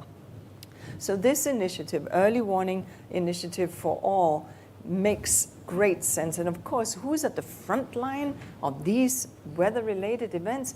It is the most vulnerable. It is the SIDS. It is the small landlocked developing nations, those countries that are already struggling with the elements in which they thrive. And so understanding that then, that the cost of these, the post-disaster repair is, yes, the human infrastructure, but also the environmental infrastructure that in a sense protects us all. And so looking at this region, which has already been exposed to very, very high impact from COVID, we heard that from the Prime Minister, to very high impact from the prevailing assessment of how we measure debt sustainability, which the Prime Minister is rightly arguing is false and cannot be sustained. And that's why the importance of the Bridgetown Initiative is there. But understanding then that these countries are just squeezed on every side. And right now, ladies and gentlemen, we are on a trajectory. Right now, our emissions are up. Our carbon usage is up globally. We're using more oil and gas and coal than we ever were before. UNEP projections would take us at 2100 to a 2.7 to a 2.8 degree world. We're living in a 1.2 degree world, and look at the disasters coming our way. And we understand that between 75 to 85% of all carbon emissions are just from 20 countries, the G20, some with a longer historical track records than others. The reality, therefore, is that climate action is an absolute must. And it is the smaller, poorer countries that are paying the price. We at UNEP are very active in this space. We approved a $47 million program for the Pacific Islands, for 5 Pacific countries. It was funded by the GCF. It's Cook Islands, Niue, Palau, Marshall Islands, and Tuvalu.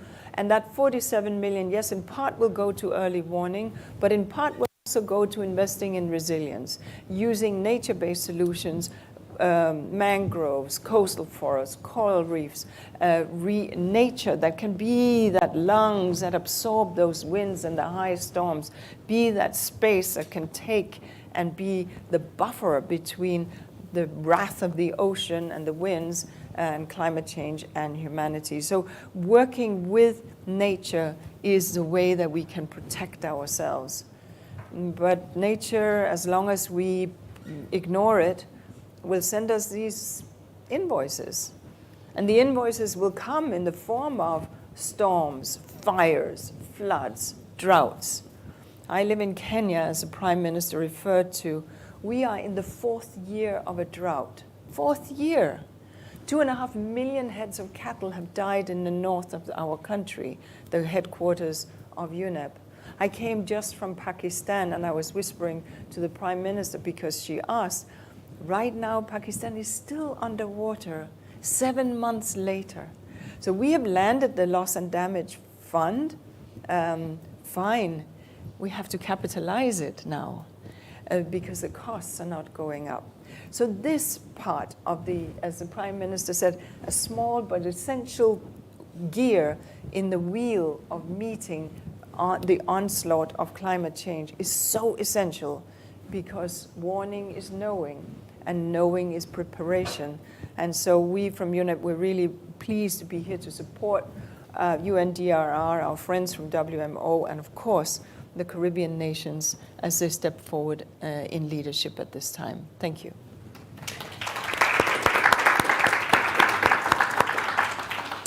Thank you, Inger, and thanks for reminding us that nature is our ally, and we have to look for nature-based solutions as well. I would like to turn to Ambassador Gerard O, who is the chair of the cruise and head of the Adaptation, Nature and Resilience Department of UK's FCDO, Foreign, Commonwealth and Development Office. He also served as Deputy Director for the Scottish Government for the organisation preparation of the COP26. Mr. O, reaching the main objective of this initiative will be, as we know, only possible if it relies on the appropriate governance mechanisms at country level, at regional level, and of course if the investments are sustainable with the necessary partnerships. So can you tell us how Cruise is supporting this initiative around those two aspects in particular? Many thanks indeed, Didier. And let me just echo my thanks as well to the Government of Barbados, to SEDIMA, CARICOM, UNDRR and WMO for their leadership in organising this event, which those not in the room, the palpable sense of motivation and excitement from the Prime Minister's inspirational words really resonated here. And I think it's a real privilege to be here to see that connection now being made between the Secretary-General's ambition and the institutions and the capabilities here in the Caribbean to really feel part of that call of Prime Minister Mia to propelling action and partnership, to feel the force of political will that is such an essential mix in moving this forward. If I can, I'll say a few things about Cruise, because it's been mentioned a couple of times, and then talk about some of the approach that Cruise is taking. But I also would like to echo Amina Mohammed's notice that early warnings for all are not only a necessity but also a right. So beginning from that point is extremely important. So the Climate Risk and Early Warnings Initiative was founded in 2015 with the aim of bridging the early warning gap and building early warning systems to make a meaningful difference at scale. And contributions to the system so far include Australia, Canada, France, Finland, Germany, the European Commission, Luxembourg, Netherlands, Switzerland and the UK. So it's a coming together of countries who want to work collaboratively to help advance early warning systems. And we're really delighted that since that time, Cruise's initial target of raising $100 million has been reached. We saw further commitments at COP27, and we're going to see further commitments this year, coming year. And I'm particularly delighted to be here in the Caribbean because Cruise is being able to fund a wide range of important early warnings initiatives here, including a strategic roadmap for enhancing multi-hazard early warning systems, flood strategies at national level, work on inclusion and capacity building. And in doing so, we have worked right alongside key regional partners, including SEDIMA and national governments. And I'm also really pleased that we've identified the Caribbean as a priority region for additional funding into the future. I think, as we heard, the opportunity of early warning for all is the political momentum and that harnessing of ambition, attention and finance that can bring. And crucially, to bring that to the standing aspirations, vision and capabilities that we see here in the Caribbean, the implementation by national governments, regional bodies, partners in the private sector and civil society. And we in Cruise are completely committed to standing behind and with partners as they move in that implementation, of building early warning systems for all and that are meaningful to local people facing the choices, as Prime Minister Motley illustrated earlier on. And so in order to be as effective as possible, there are at least 5 areas that Cruise will seek to contribute. The first is that we'll continue to bring finance for national and regional early warning systems and crucially aim to expand and scale successful initiatives, including through partnerships with key multilateral bodies and funds, and build a mosaic of early warning financing at scale, and for sustainability, a crucial point that we all need to focus on as we make early warnings for all a sustainable initiative for now and into the future. The second thing we'll do is we'll work to improve collaboration, taking a whole value chain approach, working closely with our colleagues, as Professor Tallis has said, on systematic observation and financing facility, by understanding and approaching early warning for all as a truly interdependent system, not four pillars, but something that is bound together with horizontal working and collaboration and initiatives, and by working with organisations that truly connect with communities and the choices they face. And the UK, speaking as our own part, will use its co-chairing of the Risk-Informed Early Action Partnership, REAP, alongside St Lucia to contribute to this aim. Thirdly, we'll continue to finance and advocate for early warning systems that hold people at the very centre and integrate a people-centred approach, recognising, I think as we all do, that systems are only effective when they enable people to make meaningful choices that reduce risk. And that means testing assumptions about what happens between national bodies and community and households, understanding the choices that individuals make when they're facing risk, and thinking that through and connecting a whole system approach to this. Fourthly, we'll continue to find ways to engage with the commitment, the ambition, the innovation from our private sector colleagues. And I'm really pleased we've been able to do that here in the Caribbean, working with regional chambers of industry and commerce to begin a new dialogue about how to build early warning systems that have coverage. And finally, and really importantly, we've heard a lot of this today, and it's quite right, Cruse will continue to fund and support and advocate for initiative and action led and owned by regional and national institutions, because that is where the understanding of context is. It's where the political ownership, as we've seen so strongly today, lies, and where sustainability of building these systems over time to address a range of multi-hazards lies. And so we look forward to working with all the people in this room here today, including CDEMA, the Caribbean Meteorological and Hydrological Institute, Caribbean Community Climate Change Centre, and our partners here represented, so that we can achieve lasting and effective early warning systems for all, globally and here in the Caribbean. Thank you, Didier.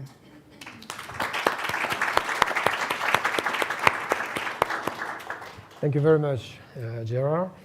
I would like to invite our last but not least panelist, Ms. Sejuni Gums. She is Comprehensive Disaster Management Youth Ambassador in St. Kitts and Nevis. Sejuni is also a National Emergency Management Authority volunteer. Can you, Sejuni, tell us or give us some recommendations to make sure that throughout the implementation of this initiative, from the youth perspective, we leave no one behind? Yes. Firstly, the sensitization of early warning systems amongst the youth is pivotal. Providing us with information such as the 4 elements of an early warning system, which are risk knowledge, monitoring and warning services, dissemination and communication, and response capability. Early warning systems are an effective tool to reduce vulnerabilities and improve preparedness and response to natural hazards. As a youth, I must say the most important aspect is to ensure that we have the youth involved in dissemination and communication and response capability. All stakeholders must understand the importance of our involvement in all sectors, both public and private, internationally, whether it's through the Pacific Tsunami Warning Center, regionally, whether it's within the Caribbean Institute of Meteorology and Hydrology, and by extension such as CDEMA, and locally through Met offices. Now, the purpose of our involvement can begin with volunteerism, with adequate training in the various areas so that we can be seen as agents for recommendations and operational support. The best way to provide recommendations is by being aware of the information and given the opportunity to make necessary suggestions. We can aid with the creation of educational messages and campaigns to ensure that they are more appealing to persons who are similar to us. Then, we can aid in the dissemination of warnings to our families, social networks, and through social media. We can also build awareness of risks and strengthen the capacity to manage them. For instance, the creation of the St. Kitts Nevis Comprehensive Disaster Management Youth Ambassadors was created to do just that. Youths can ensure that these systems are user-friendly and incorporate all personnel who are affected, such as the elderly, disabled, vulnerable, and those who may not be as technologically inclined by doing multiple pre-tests of the system, as sometimes we have more available time. Moreover, by doing this, we can ensure that there's an all-of-society approach that incorporates different cultures, religions, and languages, including youths that are from various backgrounds, can ensure that the messaging is not solely catered to one demography. Additionally, to aid in the process of responding by helping people when that time comes as a certified first responder. This is seen in St. Kitts and Nevis, where there are youth volunteers in each community. Moreover, this can combat the challenges of having several impediments affecting the ability to target communities to respond when confronted with the early warning, risk perception, as we can help in informing our peers, inefficient community chain, limited resources to respond, as we can help with increasing the numbers, little knowledge of evacuation, and other areas we can assist by having necessary community walks. Furthermore, we can ensure that there is a multi-hazard approach. This ensures that the economy will be resilient and stable. How? We can ensure that there's a use of not only traditional methods, but non-traditional methods which complement each other. On one end, traditional methods such as bells, town criers, television broadcasts, and radio. We can provide additional support to ensure that messages are also available on media consumed by the youth. Information that will be readily available and easy to comprehend. All messaging systems will have the flexibility to be redundant. Redundancy will ensure that we have many options in times of crisis where, if one system happens to be non-functional, then there are other systems in place that have the same information. With the all-society approach, these systems will not only broadcast in one language, but in various languages that caters to the country's population. To ensure the effectiveness of the early warning systems, there's a need to actively involve the people of the communities at risk from a wide range of hazards, facilitate public education and awareness of risk, disseminate messages and warning efficiently, and ensure that there is a constant state of preparedness and that early action is enabled. The best way to ensure this is effective is by having youth volunteers who can assist the organizations in executing their goals. There can also be activities done that are targeted to the communities, schools, and workplaces to ensure that there is adequate reach by having drills. Sustainability is also important. We as youths want to feel valued. Therefore, allow us the opportunities to be trained, certified, and once proven, provided with the opportunities to further our education and potentially job opportunities. As over time, with the experience, we'll be best suited for the positions. Now, with a cycle like this, messaging will always be up to date, the carriers will always see the value, and sustainability will be effective.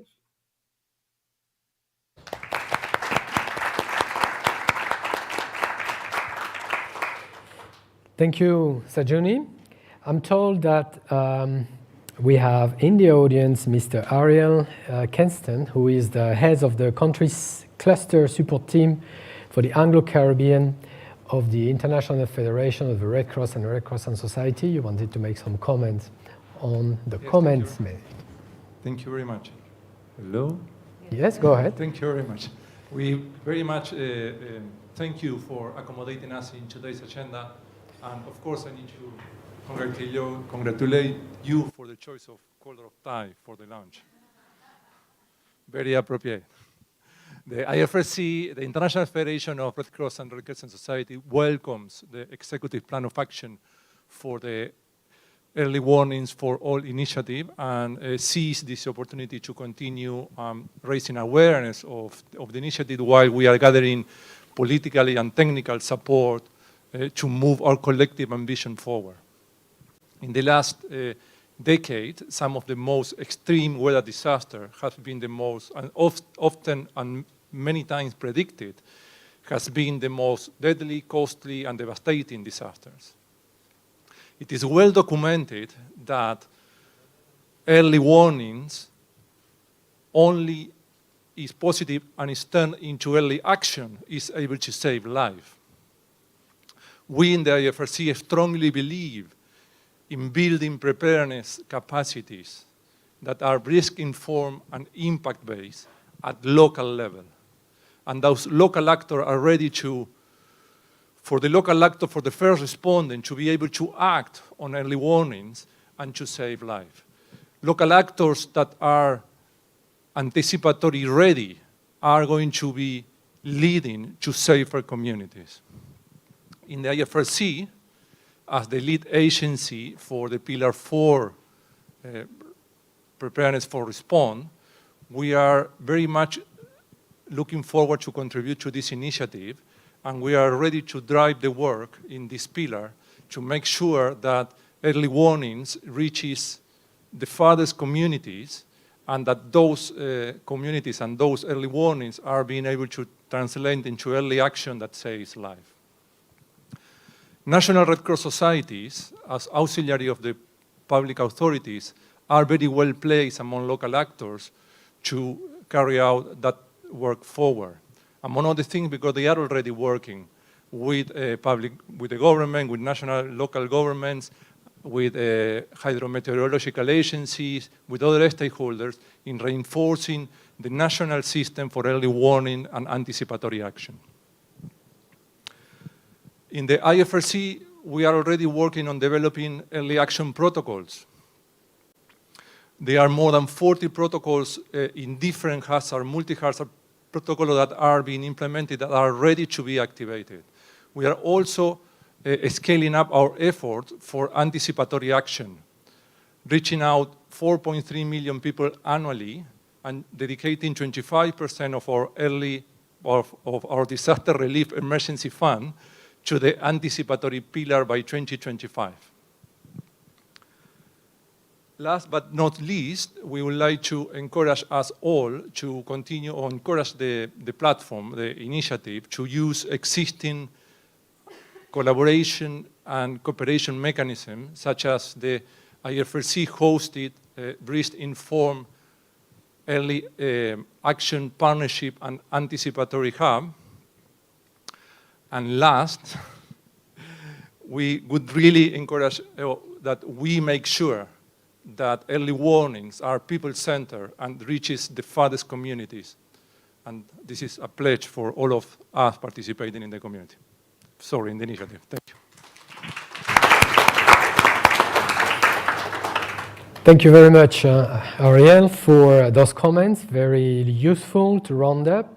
Before we close, I would like to invite panel members to share any takeaway that you would like us to have when leaving this room, especially to ensure partnerships during the implementation of this initiative.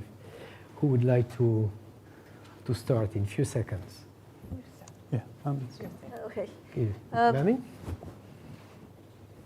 I was told by Selwyn Hart, another citizen of this country, who is leading us from the Executive Office of the Secretary General, that the Secretary General believes that this is going to be a proof or not that multilateralism works.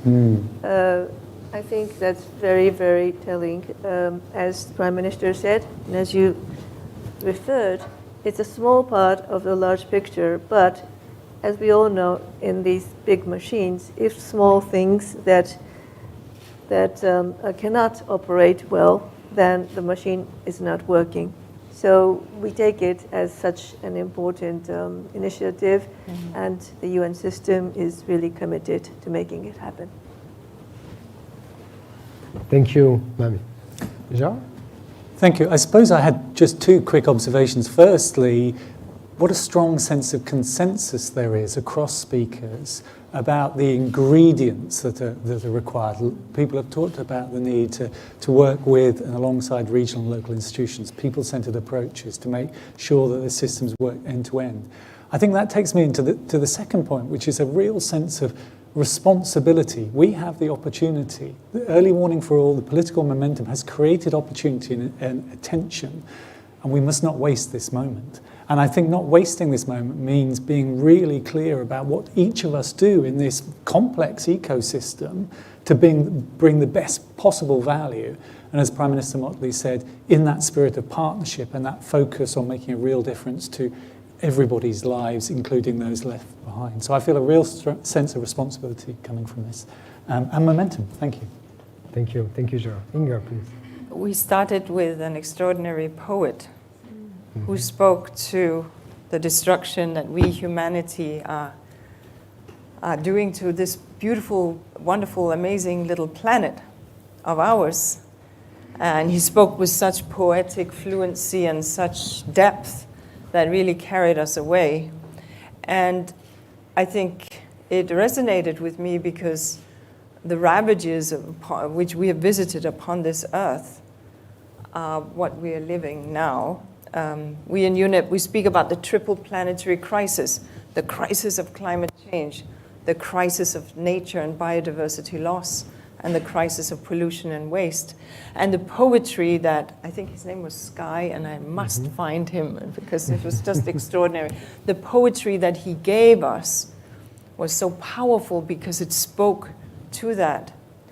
And so this initiative is one of many that we need to take because we, our generation, we hold in the hollow of our hands the future of this planet.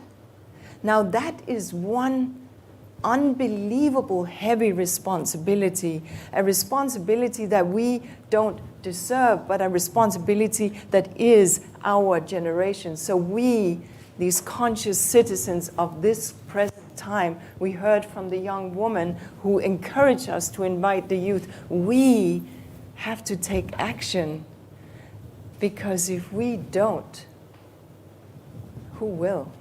And so that's what I take away from today, a powerful commitment from across societies. Climate change is here now, and the action is for us to take. Thank you. Fantastic call for action, Inger. Thank you. I would like to invite Sajuni. Do you want to add anything, Sajuni? Just a few words that I want to say is I do believe wholeheartedly in the involvement of youths because I want to just implore everyone to understand if you really want a society to change, then you need to start from a very small age because they are the ones who are more likely to be swayed than persons who are already stuck in their ways. And by targeting the youths, I believe that would be a huge advantage to just changing the mindsets of future generations.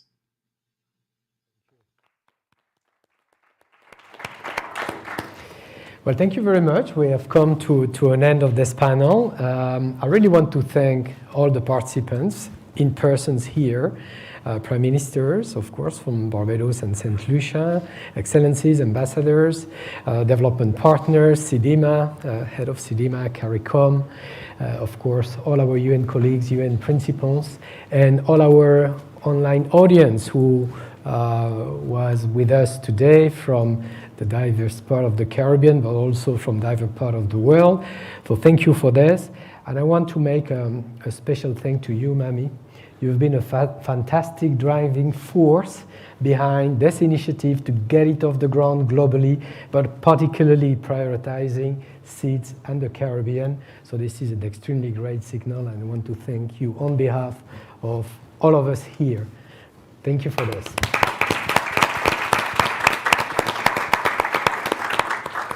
So we look forward to continuing in these partnerships. This is just the beginning of a 5-year journey that I'm sure will be extremely successful. Thank you, and we invite you for a reception outside this room. Thank you. Thank you very much. Thank you. Nope, you're